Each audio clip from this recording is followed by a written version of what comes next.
No pooping at work. Maybe the title is misleading. I have massive stomach issues.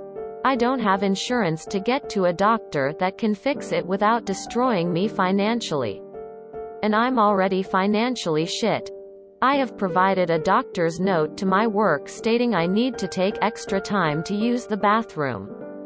They insist I clock out to use the bathroom if over 20 minutes. I insist they give me this in a trackable email format, which they refuse. I'm now taking 19 minutes of poop, doing 5 minutes of work to another 19-minute second half of my poop to not clock out. It's not a big malcomp, but I think they are seeking some way to fuck me over by not sending me the email trail. That said, I do believe I can just look at them with a blank stare and say, I don't remember any meetings. I want this email trail more than anything. But like, it's annoying to have my poop monitored and has really soiled my view of the company. Let me know if you guys have better ideas. I'm not necessarily creative, just a dick who wants to shit in peace. Edit. I work part-time opening boxes. Forgot to mention this. Tempted to say you ought to insist. I will follow any bathroom policy supplied to me in email or on paper. And then do as you see fit. Otherwise. Or perhaps you can initiate it. Make an email memo asking for what the rule is for bathroom breaks given your medical notice. Start CCING bosses if you don't get an answer. I think the addressee might have a lot on their plate.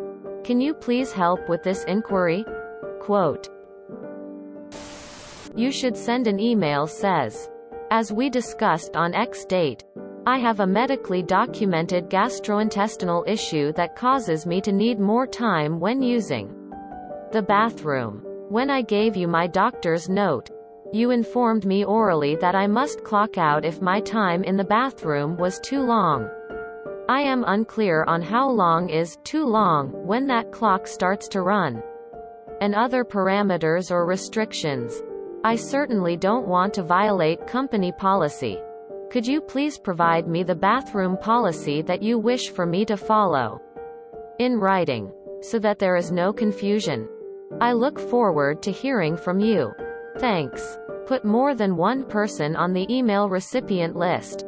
BCC yourself. And then print the email. And any response you may get. Then ask yourself if this is all worth it. Or if you should just start looking for another job.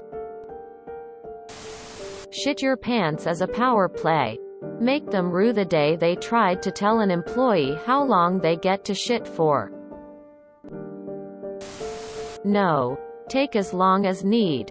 Don't inconvenience yourself like that. If they write you up for needing the bathroom, you now have that paper trail. I'm guessing they know they can't give you that paper trail as IYS super illegal, so there's nothing they can do in retaliation. The power play is at 19 minutes to waddle out with your pants at your ankles. Clock out. And waddle back in. If you need a paper trail, just make it. Dear Sir, Madam. As discussed. This is to confirm that you have requested I clock out for bathroom breaks over 20 minutes. If I have misunderstood, please let me know. Op. You say you don't have insurance, but this is a very serious issue. Depending on what your condition is, it can cause long-term damage to your intestinal system. Have you tried calling low-income clinics or county hospitals? Have you tried calling the Obamacare hotline to find out what your insurance options are given your income? They have insurance options for every income bracket, and the people on the hotline are very knowledgeable. Have you tried going to a county hospital or, with complaints of your stomach upset, and asking for help?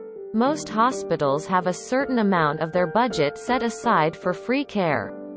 I know someone who got cancer treatments for free from a private hospital. There are options for you.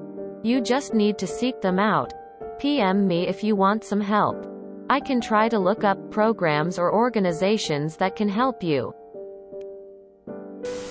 I'm sick of all the shitposting in this forum. US healthcare in a nutshell right there, you poor bastard.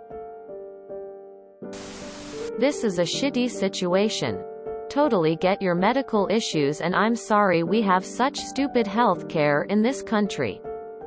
Also, depending on your job, I can see how having you missing for 40 minutes at a time could be very difficult for the rest of the team to cover. I don't envy you or your employer for this. Good luck. I have massive stomach issues. I don't have insurance to get to a doctor that can fix it without destroying me financially. And I'm already financially shit. America the free. Unpopular opinion. Is it unreasonable to clock out when an employee knows they're going number 2 and will exceed assigned break time? I certainly agree that an employee needs to be instructed by writing as to their company policy, but at the end of the day an employee is hired to perform duties. It sucks when someone has a medical disability that inhibits their ability to perform their duties. And I agree you should never be terminated. But forcing the company to pay an employee for excessive break times seems a little unreasonable. I'm ready for your downvotes, Reddit, sigh. How do you know if your bathroom break will be over 20 minutes ahead of time anyways? I mean, it's not like you can schedule a shit or explosive diarrhea. I am sure the stress of being timed to take a shit doesn't help either. I'm a physician. I wonder if you could bring them FMLA paperwork, which would basically cover you for a certain amount of leave time per day. Of course, there are work hour requirements to be met in order to file FMLA. You could ask Human Resources about it. An idea. Try to find a doctor who works in the same kind of practice as I do. I am a concierge doctor. We all have different pay rates, but concierge rates tend to be reasonable and are often age-based. On average, older adults take more medical time due to an array of chronic problems, so their yearly or monthly fee tends to be at a higher rate, while patients under 40 are usually charged at a lower price tier. At my practice, I don't take any insurance at all, even if patients have it. Instead, I charge a flat fee of $150 per month for full and unlimited primary care coverage, including small procedures and 24/7 access to me through the cell phone I carry at all times. I previously did hospital medicine, palliative care, and ICU management until the daily stress triggered an array of systemic autoimmune diseases which, slowly but progressively, prevented me from keeping up with the insane pace of U.S. hospital work.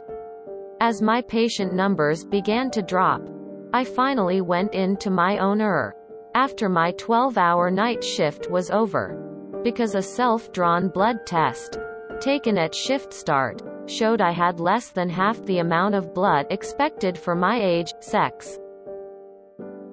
After a few blood transfusions and a workup that blew through my $3,000 deductible in mere hours, I was ultimately diagnosed with CREST syndrome, multifactorial anemia, which still requires regular blood transfusions, and celiac disease.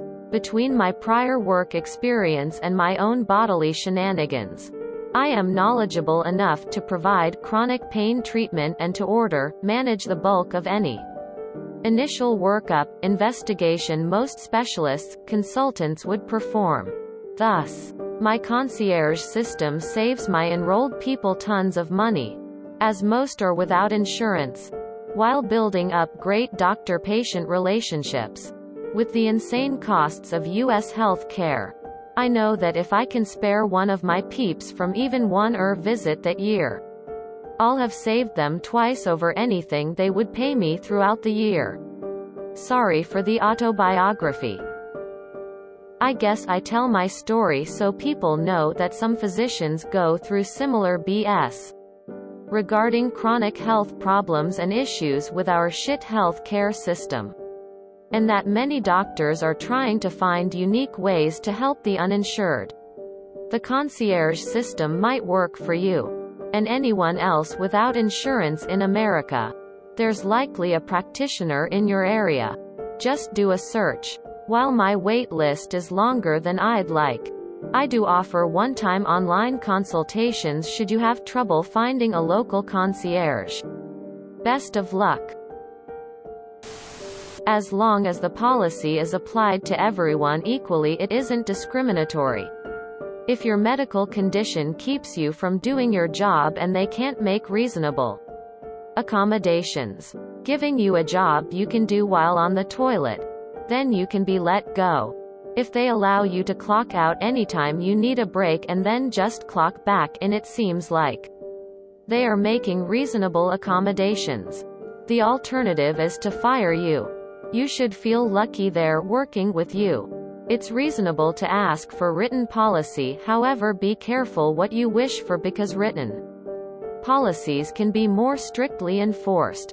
They may be trying to help you by not writing it out so coworkers can't complain that you're violating the policy. After all, they're likely having to do extra work to make up for the work you're not doing while you're in the bathroom, getting paid, keeping the company from hiring someone else. I deal with people like by sending them an email stating, "This confirms our discussion of today where you said, insert issue here. Please let me know if my understanding is incorrect." Then the burden is on them to correct it in writing. Repeat for any further verbal communications you want memorialized.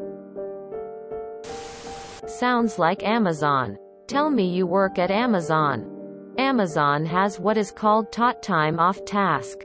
Basically, if you are not working for a period of time that is not scanning, packing, etc., regardless of the situation, the computer records you as TOT, and after it reaches a certain amount it flags you in the computer and you get the fun of trying to explain to your supervisor what you were doing.